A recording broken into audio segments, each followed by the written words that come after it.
এই হচ্ছে আমাদের সর্বশেষ সমস্যাটি। এখানে লিখেছি আমি যে পি, আরেকটি হচ্ছে কিউ। পি এর মান হচ্ছে আমাদের 83, সেটা হচ্ছে দশমিক সংখ্যা পদ্ধতিতে, আর কিউ এর মানটা বানিয়ে নিতে রেখেছি। এখন প্রশ্নে গদাকে বলেছে এরকম যে পি এর সমতুল্য মান যদি আমাদের 123 হয়, তার ভিত্তি যদি এন হয়, তাহলে এন এর মান নির্ণয় করো। তাহলে সেম প্যাটার্ন, প্রথমে আমাদের লিখতে হবে যে দেওয়া আছে, যা দেওয়া ছিল পি এর মানটা আমরা লিখলাম।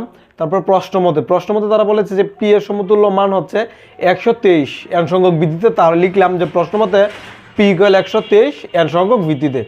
এখন আমার কথা হচ্ছে পি এর মান কিন্তু স্পষ্ট বলা ছিল প্রশ্নে 83, সেটা হচ্ছে দশমিক সংখ্যা পদ্ধতিতে, তাহলে আমরা লিখলাম পি এর মান 83 দশমিক সংখ্যা পদ্ধতিতে, ইকুয়াল টু ইকুয়াল ইউজ করলাম, আর এই মানটা যা ছিল আমরা তাই লিখলাম। এখন এই দুইটা থেকে আমাদের প্রশ্নের মধ্যে বলেছিল মান বের করতে হবে এন এর, তাহলে যার মান বের করতে হয় তার দিকটা প্রথম দিকে নিয়ে আসতে হয় আর কি। তাহলে এই মানটা এখানে লিখলাম, আর এই আমাদের মানটা ওই অন্য দিকে নিয়ে গেলাম। এখন কথা হচ্ছে এখানে তো কিন্তু তাদের ভিত্তি ছিল 10, মানে দশমিক সংখ্যা পদ্ধতিতে।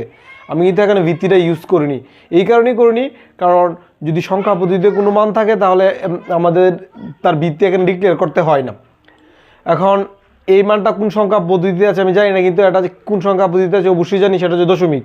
তাহলে অন্য যে কোনো একটা মানকে যদি দশমিকে আনতে হয়, গুণ এবং যোগ প্রক্রিয়া আনতে হবে, যার জন্য আমি এইখানে গুণ এবং যোগ প্রক্রিয়ার কাজটা করছি। প্রথমে লিখেছি আমি 1, তার সাথে গুণাকারে লিখেছি তার ভিত্তির আগে, তারপরে আবার যোগ চিহ্ন দিয়েছি, তারপরে লিখেছি 2, তারপরে গুণাকারে তারপর আবার ভিত্তি এনেছি, তারপরে 3 গুণাকারে ভিত্তি এনেছি।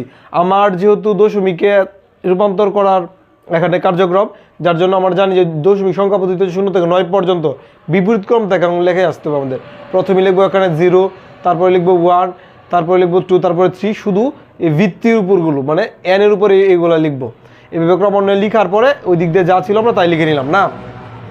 এখন এই ক্যালকুলেশনটা করার পরে শুধু এই দিক থেকে পাচ্ছি আমি এন স্কোয়ার, আর এই কাজটা করার পরে পাচ্ছি 2n, আর এখানে এন এর উপরে যদি 0 ব্যবহার করেছি পাওয়ার হিসেবে, তাহলে এটার মান হচ্ছে 1, এতটুকু জায়গার মান হচ্ছে 1, আর 1 যদি আমরা 3 এর সাথে গুণ করি 3 পাবো, আর এই দিক দিয়ে যা ছিল তাই লিখলাম।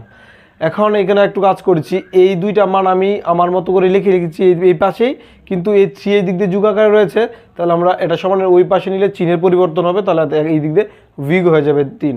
তাহলে 3 যদি বিগ হয়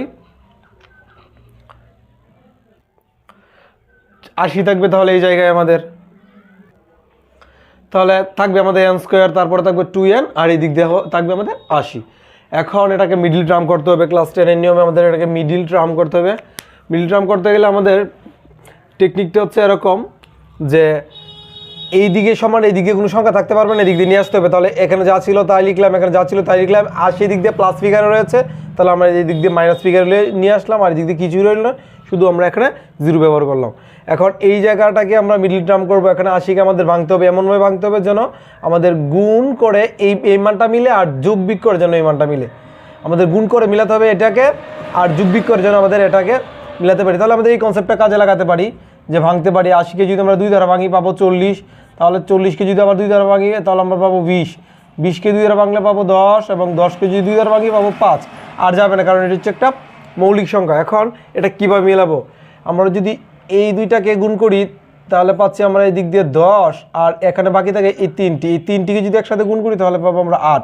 তাহলে স্পষ্ট বুঝতে পারছি যে আমরা 10 থেকে যদি আমরা 8 বিয়োগ করি তাহলে আমরা 2 পেয়ে যাচ্ছি, এই জায়গা মিলে যাচ্ছে। মানে আমি বোঝাতে চাচ্ছি যে আমরা 10n থেকে যদি 8n বিয়োগ করি তাহলে আমাদের 2n পেয়ে যাব। তাহলে লিখলাম এখানে n স্কোয়ার যা ছিল n স্কোয়ার লিখলাম, এই 2nকে আমরা ভাঙিয়েছি এইভাবে যে 10n থেকে আমাদের 8n বিয়োগ করতে হবে, লিখলাম প্লাস 10n মাইনাস 8n, আর এই দিক দিয়ে যা ছিল আমাদের তাই লিখলাম, ইকুয়ালের পর যা ছিল তাই লিখলাম। এখন দেখতে পাচ্ছি এখানে 2টি দলে বিভক্ত হয়ে গেছে, এই দিকটি একটি দল, এই দিকটি দল, আমাদের এখানে কমন নিব। এখানে স্পষ্ট চলক দেখতে পাচ্ছি আমাদের n, তাহলে এনকে যদি কমন নেই, এখানে রয়েছিল 2টি, এই 2টিকে যদি আমরা এটাদের ভাগ করি আর একটি থাকবে, প্লাস তো প্লাসই, আবার এটাকে যদি আমরা এটাকে ভাগ করি এন এনে ভাগ হয়ে যাবে, কিন্তু 10 থেকেই যাবে।